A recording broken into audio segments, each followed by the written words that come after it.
Good morning. This is Beaty-Coffey of the Ministry of Uncover No More, ringing a bell, about to break my fast. And I'm going to read from Robert Frost's poetry book as I begin another week of meditation in Rudolf Steiner's Calendar of the Soul, the year participated.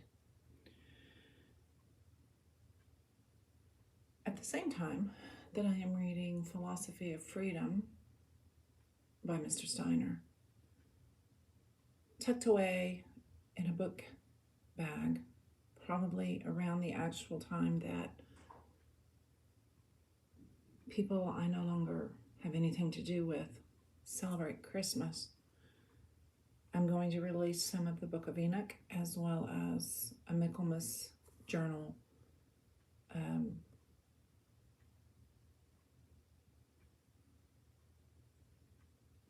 book.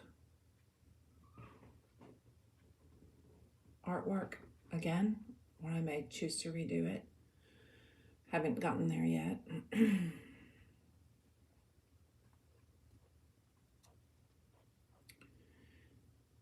It may be that I can finish the Book of Enoch on uncovernomore.blog through the Christmas break. Heaven only knows how isolated I've become, what I've lost, and what I have understood I'll never gain again.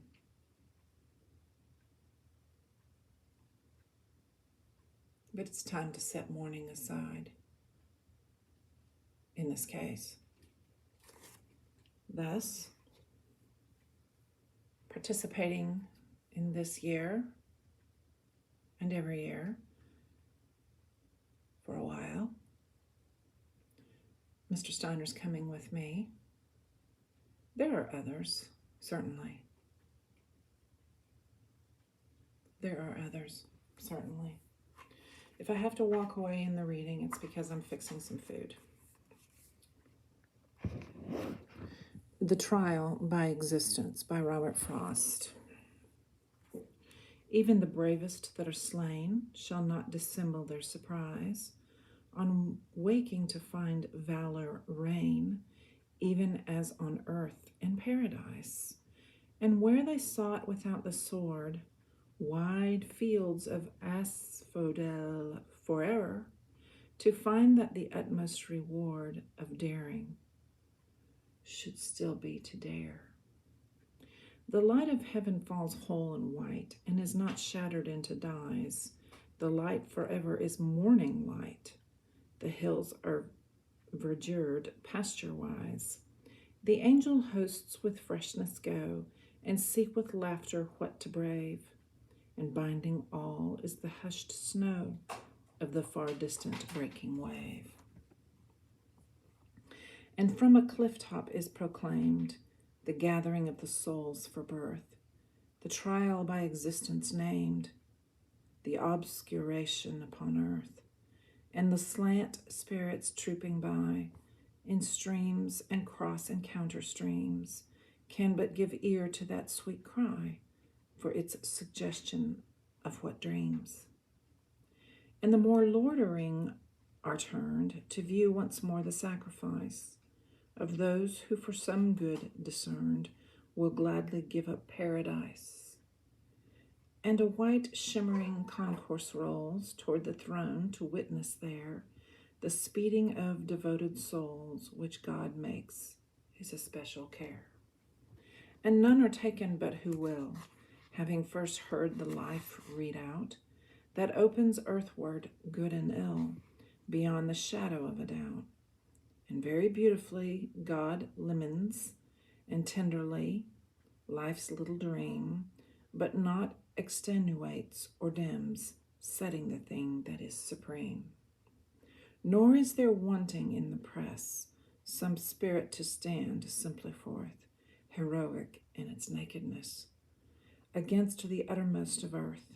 The tale of earth's unhonored things sounds nobler there than 'neath the sun, and the mind whirls and the heart sings. and a shout greets the daring one. That's just my kitty sharpening her little claws and running around. But always God speaks at the end, one thought in agony of strife. The bravest would have by for friend the memory that he chose the life.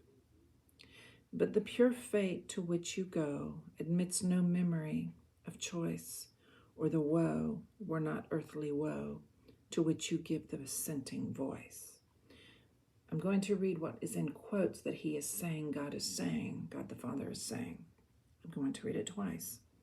One thought in agony of strife, the bravest would have by for friend the memory that he chose the life. But the pure fate to which you go admits no memory of choice, or the woe were not earthly woe to which you give the assenting voice. And so the choice must be again, but the last choice is still the same, and the awe passes wonder then, and a hush falls for all acclaim.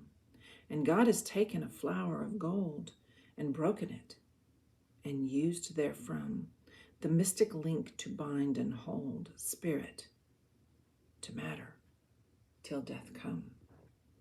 'Tis of the essence of life here, though we choose greatly still to lack the lasting memory at all clear that life has for us on the rack.